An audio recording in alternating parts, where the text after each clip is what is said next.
사도 바울은 오늘 말씀을 통해서 결혼과 재혼에 대해서 사도적인 권면을 말해주고 있습니다. 그는 25절에 분명하게 이것은 주님께 받은 계명이 아니라 주의 자비하심 가운데 주님을 닮아가는 자로서 정직한 의견을 주는 것이라 말을 하지요. 사실 고린도 교회에는 영지주의라 불리우는 그런 사람들이 있었고요. 그들은 잘못된 생각을 교회에 불어넣어 주었습니다. 그들은 열광주의적인 경향의 신앙을 사람들에게 불어넣어 주었는데, 영지주의자들은 카리스마적이고 열광주의적인 신앙을 통해 고난과 십자가를 그냥 무시하고 건너뛰고 부활과 영광에만 집중하도록 만들었습니다.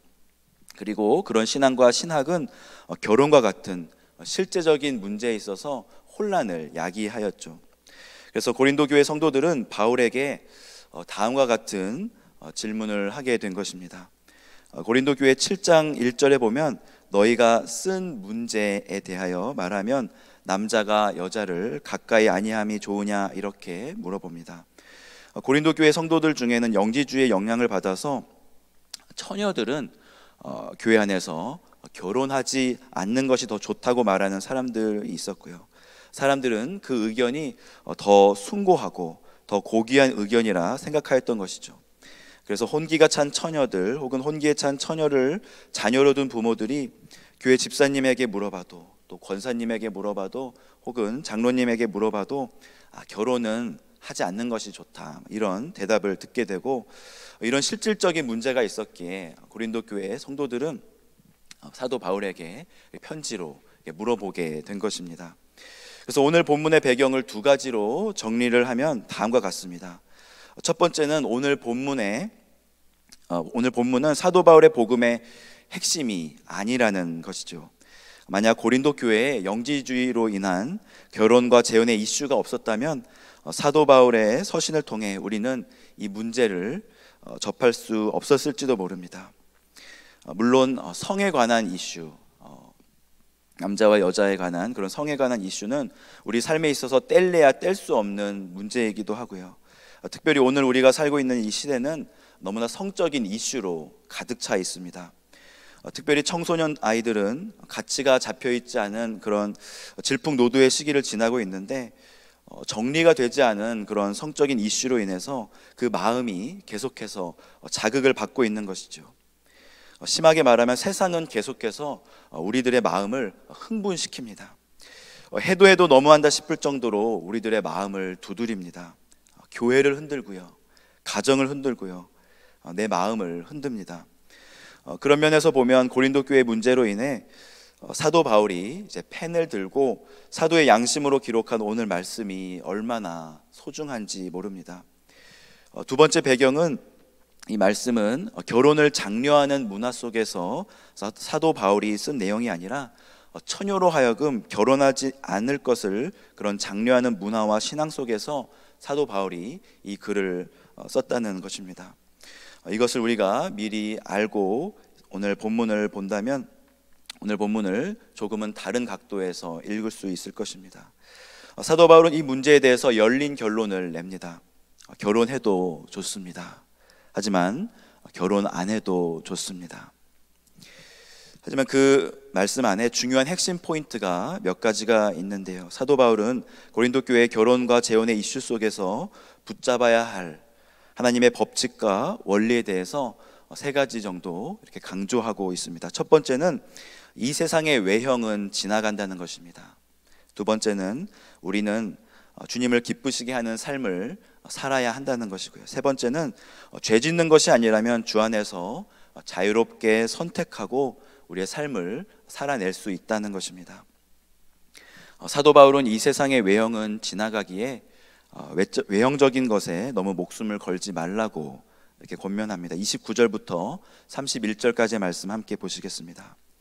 형제들아, 내가 이 말을 하노니 그때가 단축하여진 고로 이후부터 안에 있는 자들은 없는 자 같이 하며 우는 자들은 울지 않는 자 같이 하며 기쁜 자들은 기쁘지 않은 자 같이 하며 매매하는 자들은 없는 자 같이 하며 세상 물건을 쓰는 자들은 다 쓰지 못하는 자 같이 하라. 이 세상의 외형은 지나감이니라.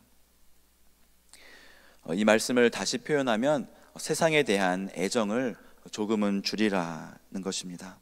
세상 사람들은 세상에 대한 애정과 애착이 너무나 심합니다. 도가 지나칠 정도로 소유에 대한 그런 집착이 강합니다. 돈보다 목숨이 더 소중한 것을 우리는 누구나 알고 있습니다. 하지만 돈 때문에 사람 사이가 갈라지고요, 돈 때문에 친구가 깨어지고 가족이 싸우고 교회가 힘들어지고 부부가 헤어지기도 합니다. 그리고 돈 때문에 잘못된 선택을 하기도 하지요. 이 세상에서 다 쓰지도 못할 거면서 어찌 다 쓸 것처럼 남을 미워하고 목숨 걸고 쟁취한단 말입니까? 사도 바울은 이 세상의 외형은 지나간다고 우리에게 말해줍니다. 두 번째로 우리는 주님의 기쁨을 위해 살아가야 한다, 이렇게 권면해 줍니다. 32절 말씀 함께 보시겠습니다. 너희가 염려 없기를 원하노라. 장가가지 않은 자는 주의 일을 염려하여 어찌하여야 주를 기쁘시게 할까 하되. 물론 장가가지 않은 분들 중에서도 주를 기쁘시게 할까, 어떻게 하면 주님을 기쁘시게 할까, 이렇게 고민하는 사람은 많지 않을 것입니다. 그럼에도 불구하고 사도 바울은 장가가는 것보다 장가가지 않는 것이 복되다라고 말하는 이 단 한 가지의 이유는 바로 이것입니다. 주님을 어떻게 하면 기쁘시게 할까, 이 이유 때문에 장가가지 않는 것이 더 좋다, 이렇게 말하는 것이죠. 장가간 사람은 주님을 기쁘시게 할까 고민하기보다는 세상 일을 염려하여 어찌하여 아내를 기쁘게 할까 한다고 사도 바울은 이렇게 우리에게 말하고 있는데요, 과연 장가간 사람들 중에서 몇 명이나 어떻게 하면 아내를 기쁘게 할 수 있을까 고민할까 하는 이런 생각도 들면서 사도 바울의 하나님에 대한 충성과 사랑이 얼마나 큰지 다시 한번 느끼게 됩니다. 사도 바울은 오직 하나님이었습니다. 사도 바울의 관심은 오직 하나님이었고요, 그의 기쁨은 오직 하나님에게만 있었습니다. 세상의 기쁨보다는 하나님으로 기뻐하였고 하나님만 바라보았던 사도 바울이었습니다.